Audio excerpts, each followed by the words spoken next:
Hello everyone. Before we start new video, please don't forget to like and subscribe by pressing the red subscribe button below. Also, don't forget to press the bell icon so that you are notified when I upload a new video. Chapter number 3. Another step closer. What? You haven't talked to your parents yet? Shona, you promised me you would do that by now. If you are wondering who is this new character Shona is, it's me. And the person shouting those questions at me is my Khushi. Yes, she is mine now. We are in love for the first time. Sounds crazy? So, did it happen when we were studying together in college? Of course not. I am 1,000 miles away from her. Was it love at first sight? Definitely not. We haven't seen each other yet. The questions my friends would ask me and the answer I gave them. There were some dirty ones too, which I can ignore.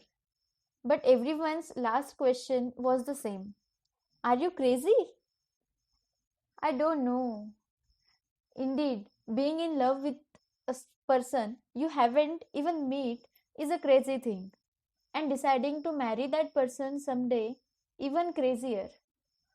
Never in my wildest dreams had I thought my love life would be like this. To be honest, I had never even thought of love life.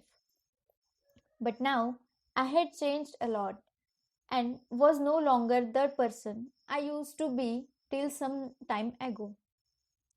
A lot of things had changed in me and around me.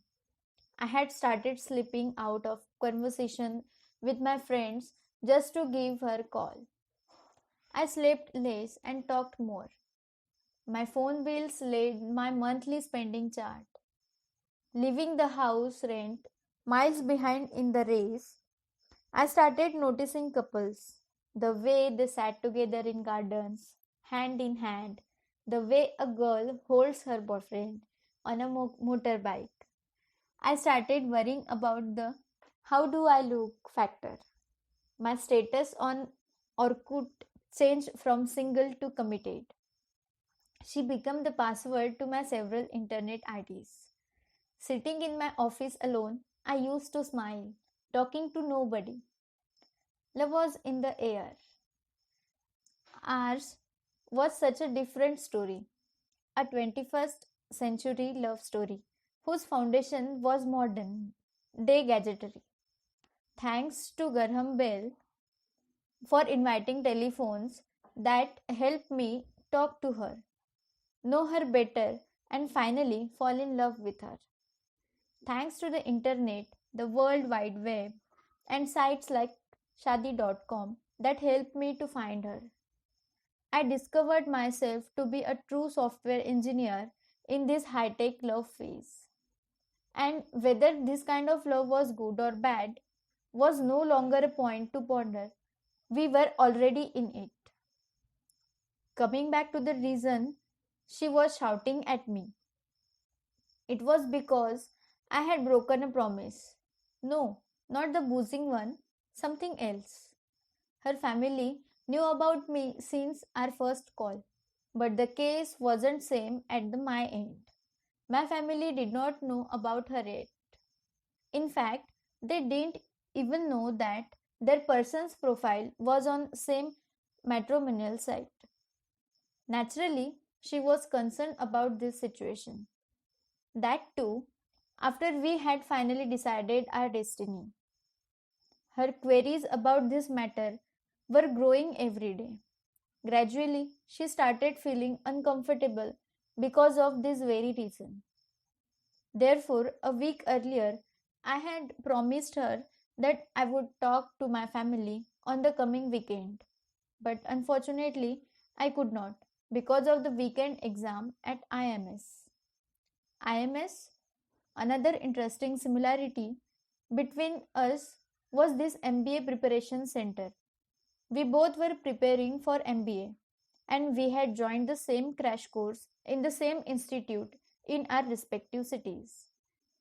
I could not travel to Burla last weekend because I had to appear for the test at IMS. I said, trying to calm her. But you promised me, Shuna. My shouting lady turned into an emotional one. She killed me with that same name. She loved to call me different names, and the best among them was Shona. And I loved the way she used to say it with such care and warmth. This weekend I will, for sure. I don't have any task more important than this one, I told her. And my Shoni Muni was happy again. Shoni Muni, the name I gave her. Punjabi, for a cute and sweet, the feminine counterpart to Shona. The next weekend, the next weekend arrived and I was panicking. After all, I was going to talk to my parents about my marriage. This was definitely going to be a bolt from the blue for them. I was smart enough to take my younger brother Tinku into confidence the night before we left for Burla. He already knew something was going on between me and some girl. My late night calls had made that much clear. But he had never imagined that all this started at a matrimonial site. Being his elder brother, I did not give him any option except to be on my side when I talked to mom and dad. Since the moment we arrived at our home in Burla, I was doing strange things, moving here and there, trying to bring the subject up, trying to find just the right moment. But I was not at all sure what the perfect moment was. I was thinking too much, more than my brain could handle. Should I say it now? Or should I wait till the clock's minute hand has covered 15 more minutes? But even after it had covered 150 minutes, I was still waiting. Every time I was about to spoil it out, something would happen.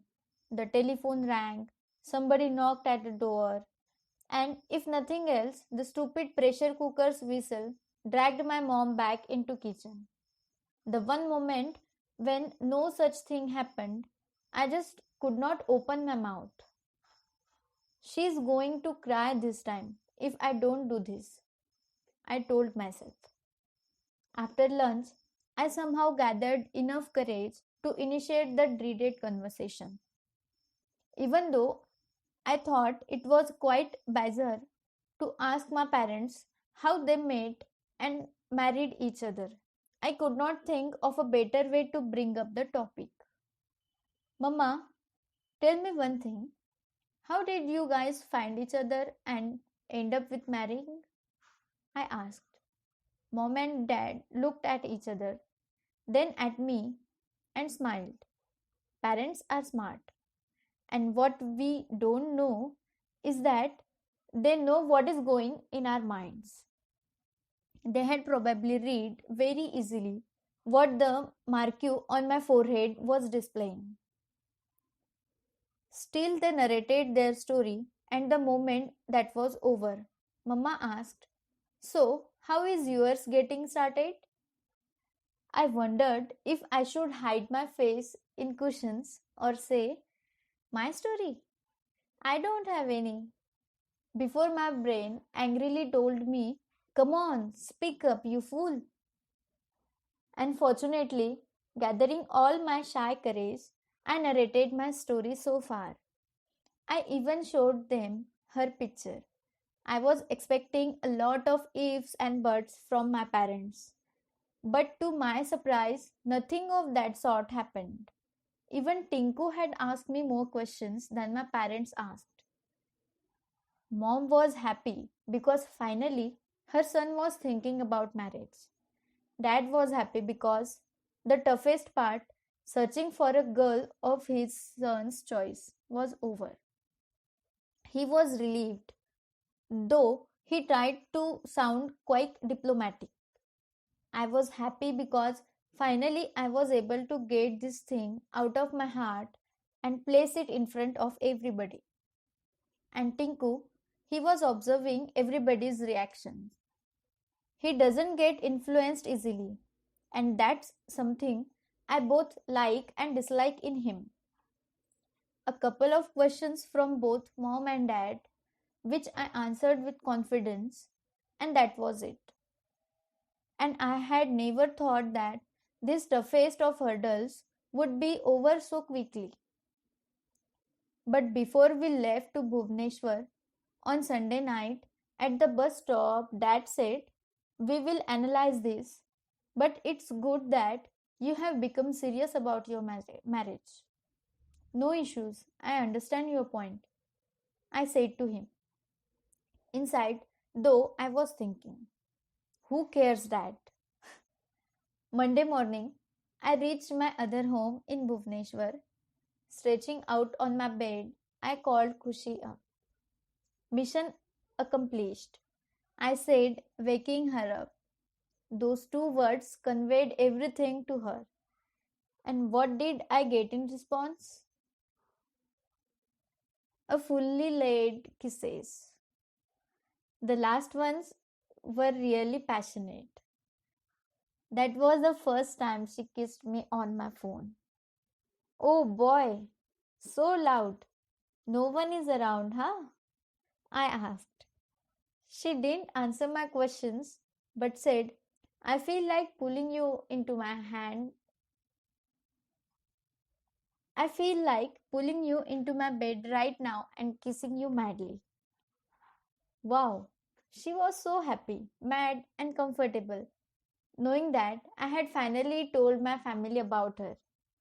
Another milestone in my love story was crossed. Both our families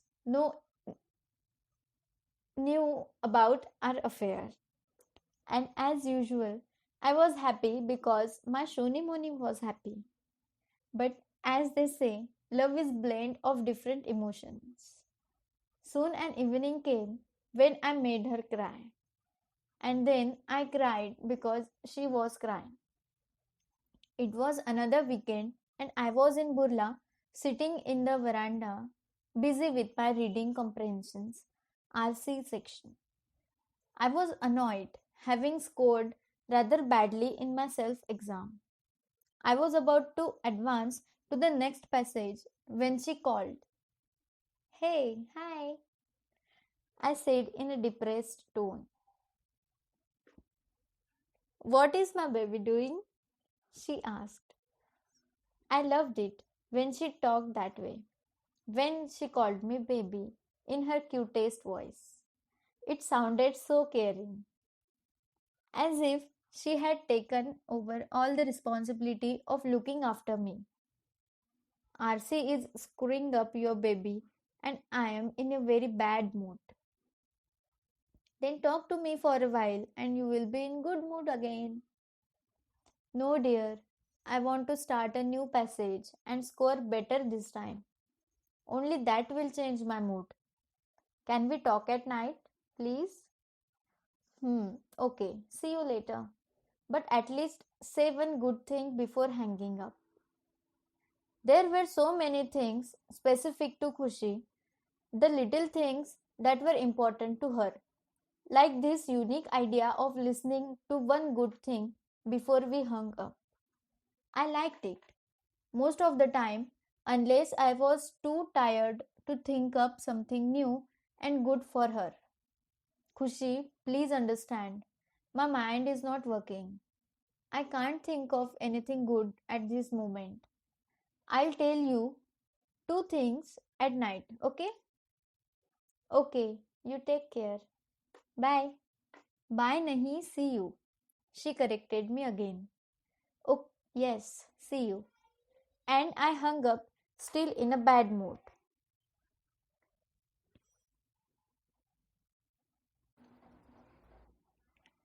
Hardly 15 minutes had passed when I heard my cell phone ringing again. It was her. "Now what?" My voice was little loud. "You know Why I called you earlier? Oh, why? I was annoyed. Because it's raining here and I feel like holding your hands and dancing in the rain. Khushi, my voice grew louder. Okay, Baba, I'm sorry. See you later, she said innocently. She was about to hang up when I felt bad about how I behaved and said, Hey, wait, we can talk for a while. I needed a break from this damn RC thing. And she was happy again. In a little while, the focus of our conversation changed from rain to our promises and priorities, the things we wanted to accept and the things we wanted to give up for each other. No boozing until she was comfortable with it. Preparing myself for a vegetarian environment, at least at home, and a few other things were on my plate. And talking to me and my family in Punjabi was the most important task I put on her plate. Her family spoke Hindi and she was brought up in that atmosphere, whereas my ears badly wanted to hear the language which I brought up around. None of our expectations were forced upon each other, though. It was mutual understanding and attempt to do best we could for each other. After all, we were supposed to live together for the rest of our lives. That evening, I asked her mischievously, Hey, do you mind talking in Punjabi? I never heard you fulfilling my expectations. Or are you going to start after our marriage? And if I say I won't do that even after our marriage, what will you do? She teased me and laughed. I imagined her jumping off her bed and running to the window to catch few raindrops. Then I'll take you back to your home in Faridabad and leave you there. All she said was, Shona. I could hear the rain falling on the ground outside her window. I realized what I landed up saying. My attempt at humor had badly failed. I did not know how to react. Before I could say anything, she said, Shona, you carry on with this passage. See you later.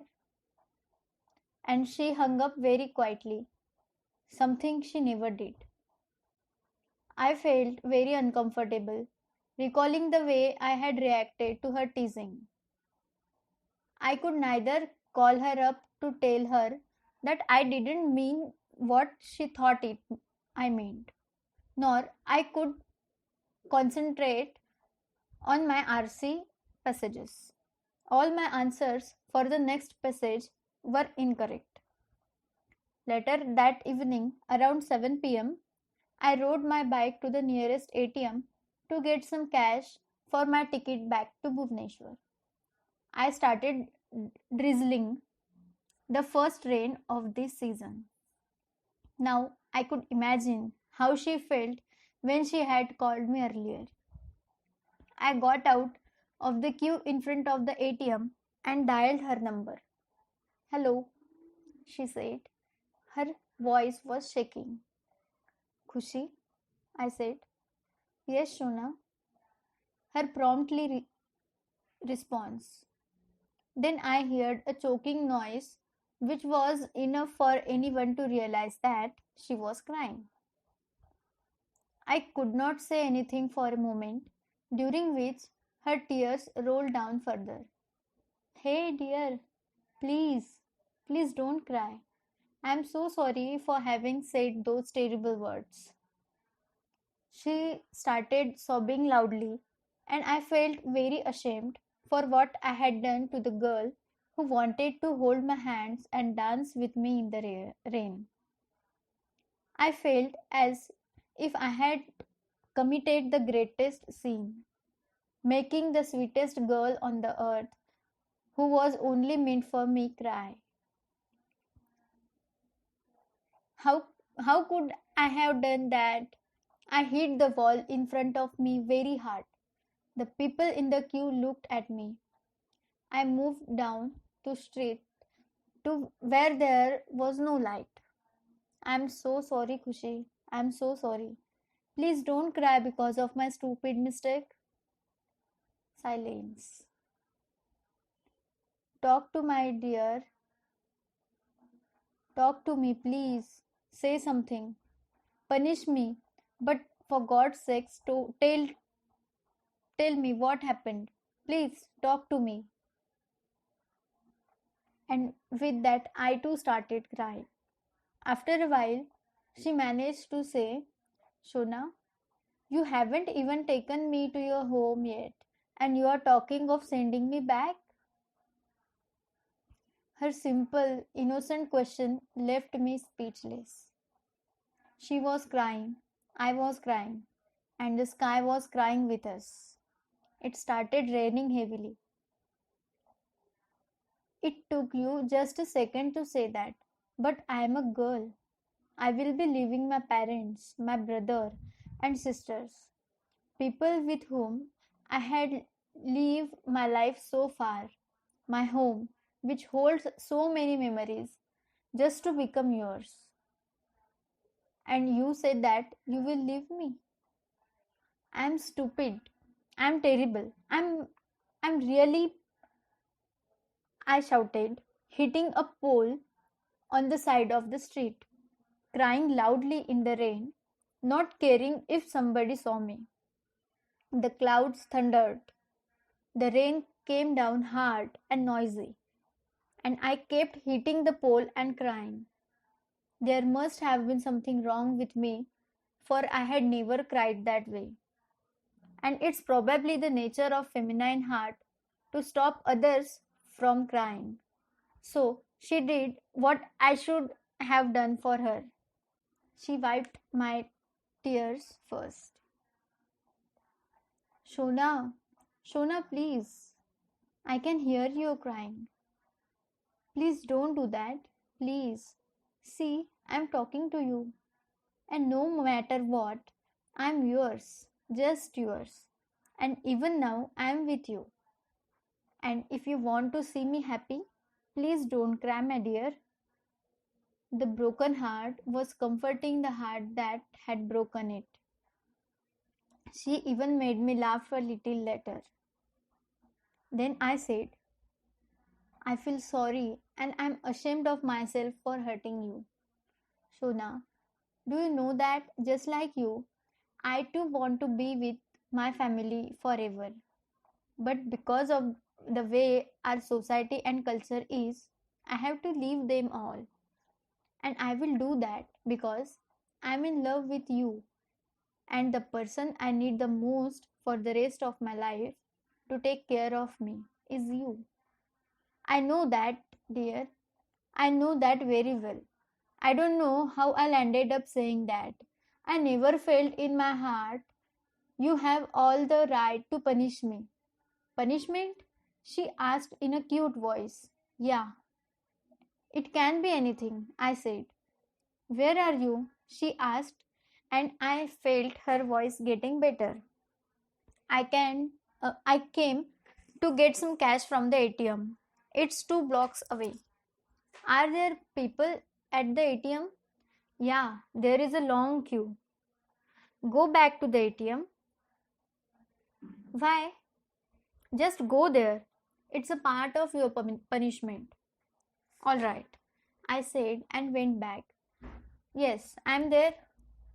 Okay, now give me 5 kisses. What? Shona, she said sternly, reminding me that I could not back out. I had made her cry, and now I had to do what she wanted. I steeled myself and, ignoring the people around me, went ahead and gave her 5 loud kisses over the phone. I was the second last person in the queue, and I kept my head bent to avoid contact with the surprised eyes which were staring at me. It was embarrassing, to say the least, but she just laughed. And despite my embarrassment, I was happy to make her laugh again. At the same time, I understood a girl's situation, the sacrifices she made for a man of her dreams. She leaves behind everything she possessed so far in life to embrace him and his family. I asked myself how I would have felt if I was to leave my family for her. Could I even think of leaving my family? How do girls do that? And more importantly, why do only they have to do it? I didn't have any answers. In due course of time, Khushi taught me several such lessons. Gradually, she was changing me and my mindset. That evening, I did not withdraw any cash because the next moment I noticed one of my neighbors standing in the queue right ahead of me. His smile made it clear that he had caught me kissing my phone. It is midnight, the last Saturday of August. I have came back home after watching a movie. Khushi and I had a quarrel in the afternoon, and because I couldn't stand now talking to her, I went to watch a movie thinking it would make me feel better. It did not. Unable to stand it any longer, I call up in the middle of the night.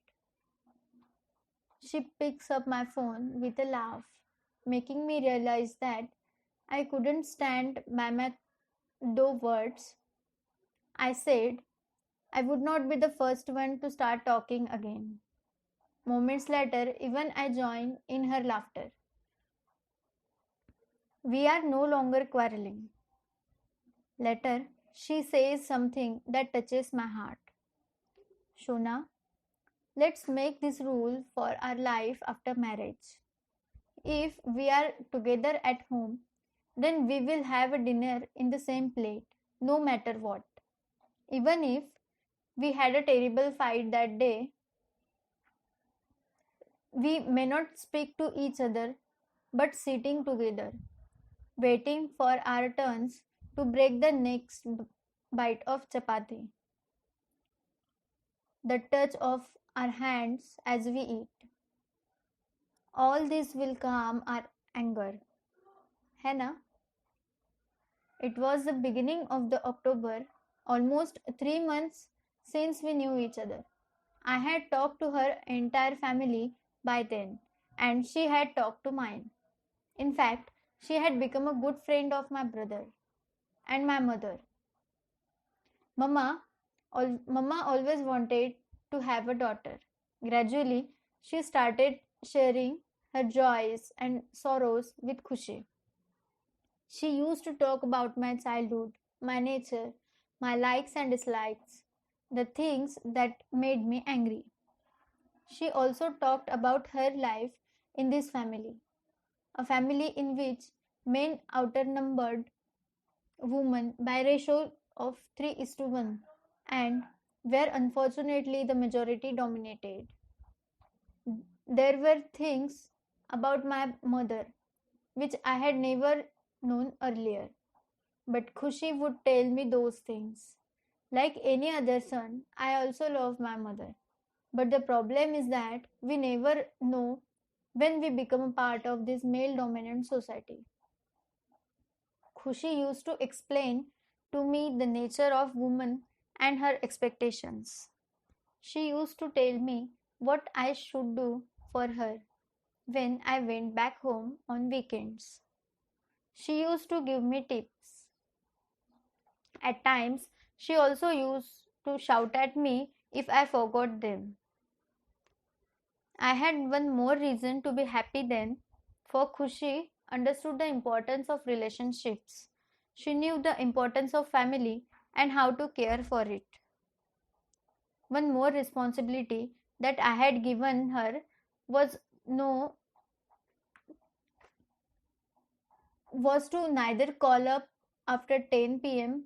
nor talk to me if at all I happened to call her up after that time. The reason was the CAT exam was close and I wanted to devote 3 4 hours a day for preparation. So we took a vow, albeit reluctantly. Till the cat is over, we will not talk to each other after 10 p.m., I said. And this rule will only be followed on weekends. She added her clause, reasoning that on weekends we have surplus time to prepare and did not need to make our lives tougher by not talking to each other. Okay, Baba. Now repeat after me, I said. In the name of God, Ravin. I paused for her to repeat after me. In the name of God, my Shona, and I, Kushi. And I felt so good for that, my Shona, in her statement. Inside, I felt like kissing her one more time for these small but wonderful things she often did for me. Outside, I went ahead with my vow. Take a vow that, take a vow that we will not call each other on weekends after 10 p.m. unless there is some kind of emergency. She repeated, we will not call each other on weekends after 10 p.m. unless there is some kind of emergency. And even if there is no emergency, but somehow I am not able to sleep, I will only call you for 5 minutes. She added another clause to the vow. What is this? I asked and laughed. Not being able to hold back my love for her, I kissed her. One after another, those kisses flew all the way to her place, bypassing so many mobile towers and satellites. Khushi made me enjoy every moment of my life, the good, the bad, the challenging. She made them all simply wonderful. The first week, it was quite tough to abide by our vow, but somehow we managed. The truth was that because of this vow, the urge to talk to each other, especially after 10 at night, increased even more.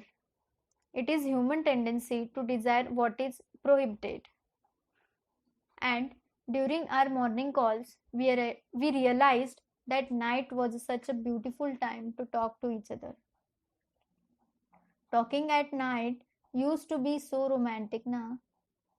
She asked in her cute, innocent voice one morning. I miss them so much. This discussion and this decision makes me feel like I have stuck my foot in and with an axe by mistake, I said. No, dear, it's not like you have struck your foot in an axe. She started politely, then suddenly shouted, rather, your foot wanted to lick that axe, and willingly you jumped on the sharpened one, that too barefoot. Now enjoy your wounds. She was firming. But nothing could be done. Promises are meant to be kept, and we both knew we had to keep this one. Soon the weekend night came, and we were desperate to talk to each other. Night. Night is really a beautiful time to talk for lovebirds. Parents are asleep by then. Siblings understand why they should not disturb you. And you, holding your cell phone, you are alone in your bedroom, lying on your cozy bed, in your shorts and comfortable t-shirt, with the lights dimmed, which means you are completely with the person you are talking to. Hi, Shona, she said. There was something different in her hi that night, something passionate, something I had rarely felt before. Hi, honey, I responded calmly, and we began talking. I remember how good we felt talking to each other at night after so long, though it had just been a week. A little later, She was telling me about her friend's engagement, and in a short while, she was talking about what our engagement would be like. The engagement will be at our premises, and I will be wearing a sari that evening. You know why? Cause I look stunning in a sari. She answered her question before I could. Aha, chalo. In that case, I want to see my Shonimoni in a sari that evening. It will be one of the best evenings of my life. I will be standing beside my fiancé amid so many people. I can touch you, hold your hand in front of everyone, and nobody will say anything, she said. I am dying for that evening to come. Then I will hold your hand and we will dance to the music in front of everybody. I want my friends to be jealous because I possess you, I said, dreaming of that day soon to come. And in everybody's presence, our eyes will be talking to each other. Those unsaid words will be heard very clearly by them. When you will look into my eyes, you will understand what I am feeling that very moment gazing at you. And when the people will be busy helping themselves to the food, my eyes will ask you to come upstairs to the terrace, and I will make my way to staircase and head upwards. And my eyes will tell you to go on ahead.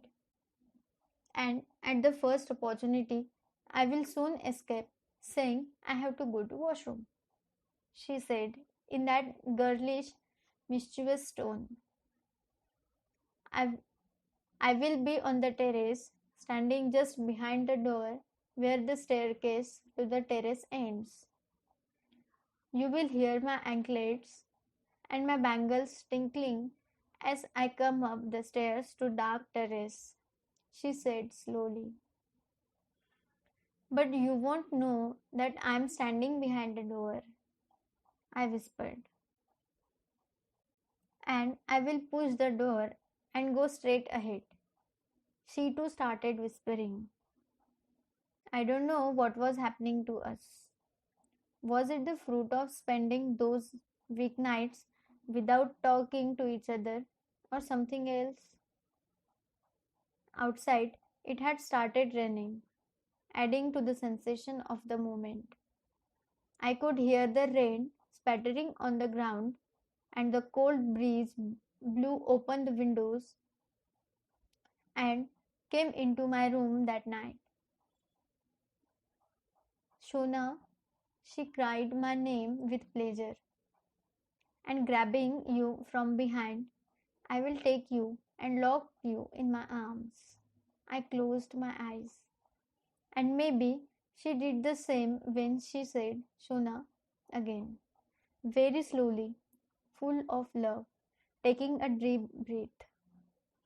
And with my hand, I will bring your long hair in front of left shoulder, and I will bring my face very close to your neck on the right, with my other hand playing on your bare waist.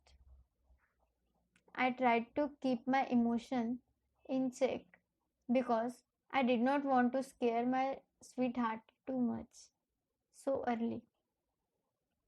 She did not say anything for a while, but our breaths were getting louder. My own heart was pounding inside me with pleasure. And then she finally asked. I understood her state of mind, the ripples, the thoughts, the crest in her heart. But above all, she wanted to enjoy that moment with me. And I answered her, and then you will feel my lips behind your right ear on your neck. Hmm, she murmured, breathing heavily. I am feeling something so different at this moment. Are you? I asked her very silently.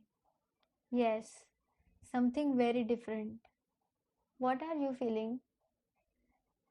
With you in my arms, I'm able to smell the colognes that you are wearing. Your sweet feminine fragrance.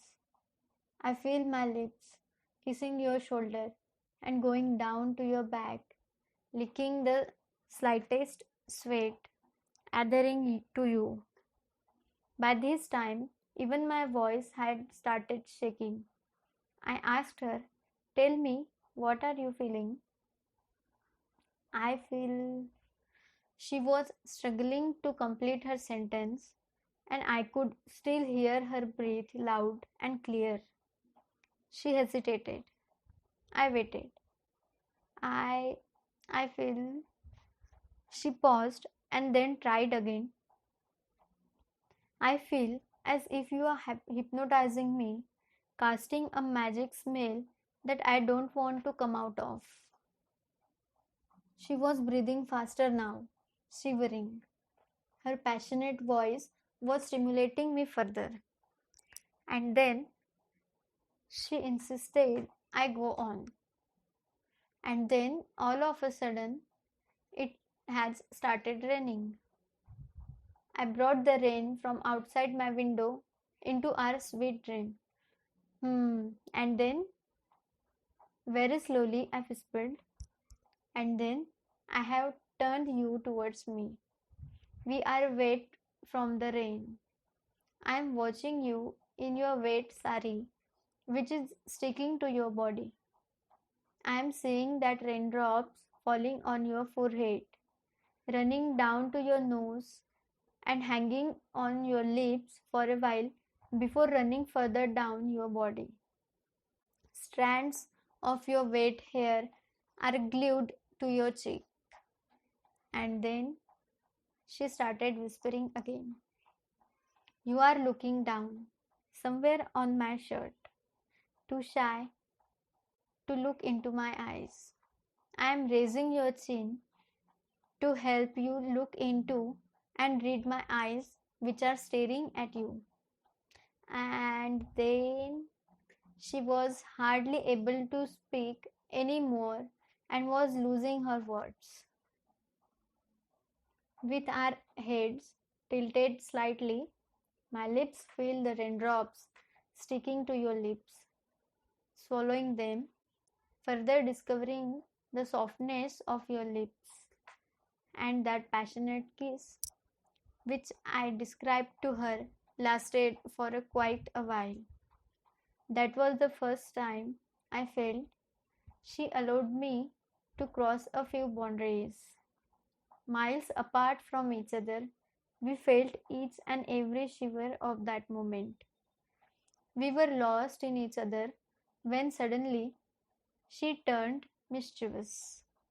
Hey, people down there will be looking for us.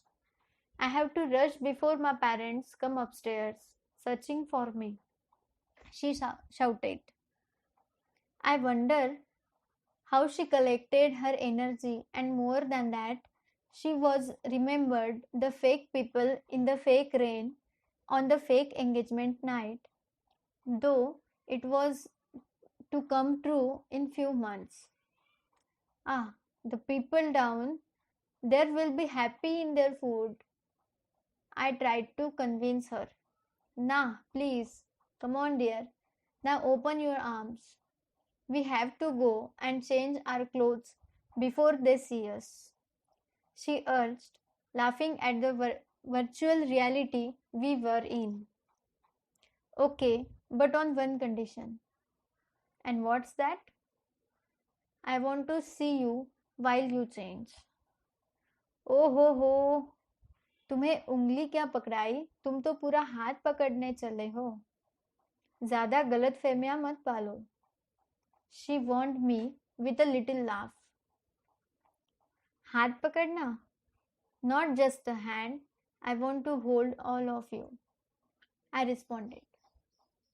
I tried hard to convince her, but she didn't allow me, even though It was only make believe.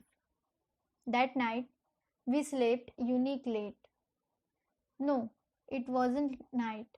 I guess it was close to sunrise when we finally hung up. I stared at my cell phone and rising from my bed, I walked to the window. I noticed that the rain had stopped by then. I was tired and hungry, so I picked up an apple from the kitchen and munching on it, I lay down on my bed. Then I went over our conversation again, over all that had happened, every detail. I don't know when I fell asleep and started dreaming. The next morning was beautiful, with the sun rays bouncing into my room through the window. The mornings after the rainy night are really pleasant.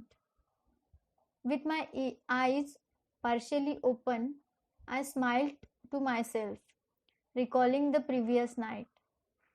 I managed to pull myself up, sat on the bed, and turned to myself in the mirror, still smiling. Then I asked my reflection, still in her hangover, huh? And what a night it was. If a hypothetical kiss could give me so much pleasure, what would a practical one be like?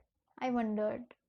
Then I decided to call her up to tease her for all she ended up doing the night before.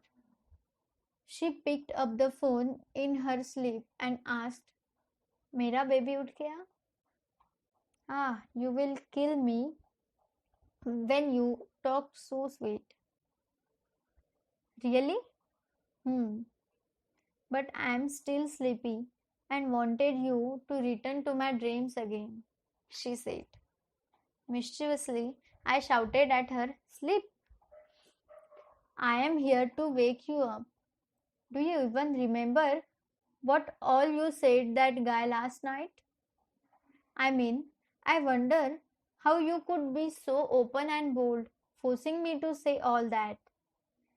You know, I was struggling to get over the embarrassment. I never thought you would cross all the boundaries of shyness, ethical values. I had not yet finished my speech when she woke up completely and shouted back at me, Hi, you guys, how cunning you are, my god. All you boys are alike. The lightness you said just now should be mine actually. You stole my lines just because I was sleepy.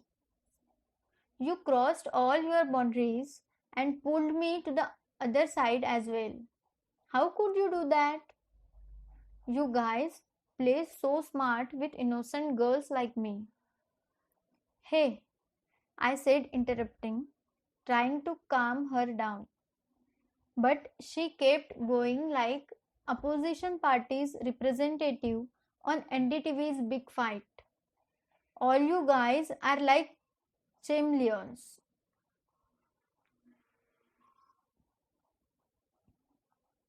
And I was trying to recall where I had heard about chameleons. Probably in biology. Was it some kind of flower which changed color at midnight and returned to its original color in the morning?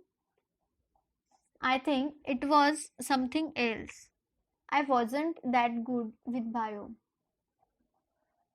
Keeping the chameleon at bay, I tried to interrupt again.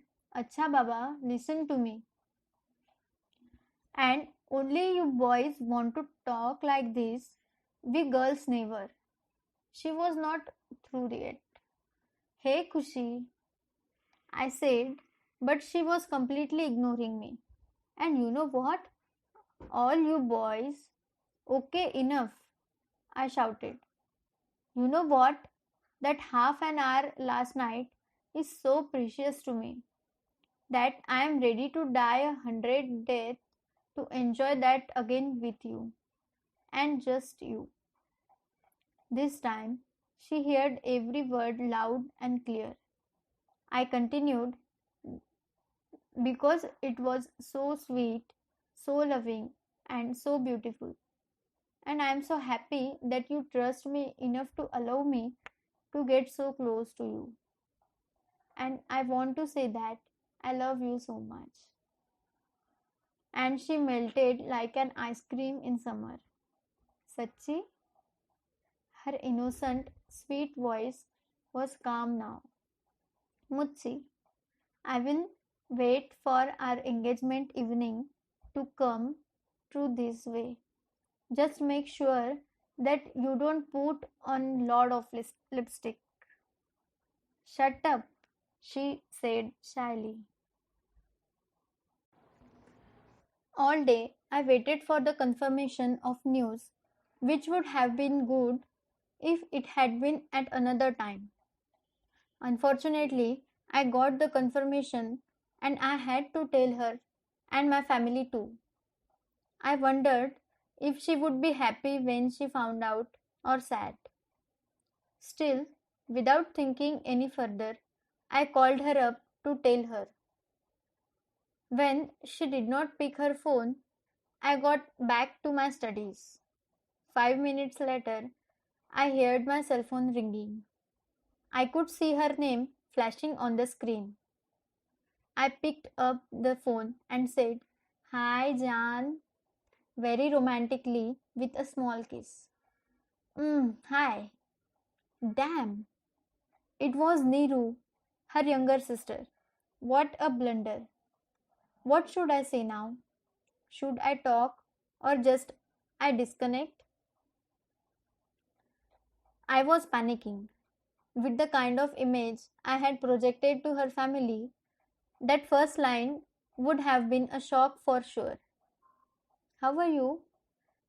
Neeru asked me, breaking the silence. Oh, I'm fine. How are you? And how come you called up from her cell? I asked, scratching my head and wondering whether she hadn't heard my previous line because of some chamatkar or due to some fault in the phone at or the network. I'm fine. Actually, Khushi was in the washroom and I was about to take your call when the ring stopped. So I dialed the missed call number. Well, here she is back in this room. And now she is struggling with me to snatch her cell phone. And her voice faded into background.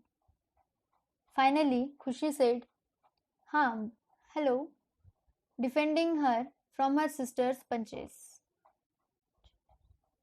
Neeru wanted to talk to me, and it was probably the only time when I felt uncomfortable talking to her, just because of the way I started that call. Hey, thank God you came, I said to her. Shona, एक minute.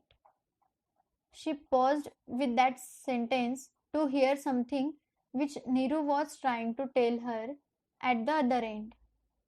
That 1 minute lasted for 5 minutes, and I realized how wrong I was to think of any chamatkar. What? Khushi shouted, amused, and laughed crazily. Hi, Meri Jaan. Neeru shouted from behind and joined her sister's laughter. Oh my god, I thought, feeling very embarrassed. But Khushi didn't come to my defense. Rather, she joined her sister in celebrating that moment. Damn, I thought. Her little sister talked to me as if she didn't hear anything, and look at her now. Girl. I now remembered what a chameleon was, and thought the analogy suited girls even better. They change colors so fast. So that was how I became a joke for those two sisters. I almost forgot the reason I had called her. When Khushi came back at last, taking a break from her laughter. Yeah, tell me now. She's gone to another room. Your sister is so cunning. She behaved as if she did not hear anything. After all, she is my sister. Now, I won't be able to face her for the next few days. Oh, come on. After all, you are her Jiju, and some things keep happening between Jiju and Sally. But the next time, won't begin the romantic lines unless I make sure it's you on the phone. Okay, Baba, now tell me, what were you going to say? After a small pause, I said a single go. I need to go to US for 4 weeks for my project. What? Actually, it was more like what? A single word with 1,000 thoughts running through it, all in the different directions. Yes. Why so suddenly? She asked impatiently. I knew that this thing was in a pipeline, but I was trying to avert it from the cat in November. There isn't any escape from this now. But you can make any high priority excuse, right? Hmm. But it's going to matter for my career too, dear. Listen, please don't get angry. At this point, I am a little confused about how I will do this. I mean, leaving the IMS classes, the mock tests. I need your support. IMS, mock tests, career. You remember everything. But what about me? Busy in your office, career, and IMS classes. We have not even seen each other yet. Ours is such a different story. And now you are saying you are going to States. She was about to cry. Hey, but I have something to cheer you up. What is it? I will be boarding my plane from New Delhi. I will take a day's leave so that I can spend an entire day with you. We will finally be seeing each other. Isn't that something to cheer about? When I knew that it wasn't the perfect way to cheer her up, spending an entire day with her and then leaving the country for more than a month. But the fact that we would get to spend an entire day with each other gave some comfort to our hearts. It was not as if we had any option other than eagerly waiting for that day to arrive and then trying to make it last as long as a year. What was surprising, though, was that an official on site trip was giving us opportunity to see each other for the very first time. At times, we wondered how busy our life was, running from office to IMS, from career to family, but with no time to see the person with whom we were going to spend the rest of our lives. Every passing day was marked, and as time passed, our feelings got stronger. The excitement was increasing, both in my mind, in my heart also. And finally, the day arrived when we met each other for the very first time. It was a hot, sticky Sunday afternoon. We were watching the same movie on our televisions. She in Faridabad, I in Bhubaneswar. And I am doing this because she sent me an SMS telling me to watch it. In the movie, the heroine is packing her bags after having a big fight with her hubby. At this very moment, Khushi calls me up and putting herself in that woman's shoes, I don't understand why she says, you know what? If somebody I am so if someday I am so angry that I want to run away from you, just do a simple thing. I don't say anything, but she continues. Simply run to me and give me a tight hug. No matter how much I hate you then, but give me a warm, tight hug. Don't say a word. Just hold me in your arms for some time. And a little later, help me in unpacking my bags. बोलो, करोगे ना?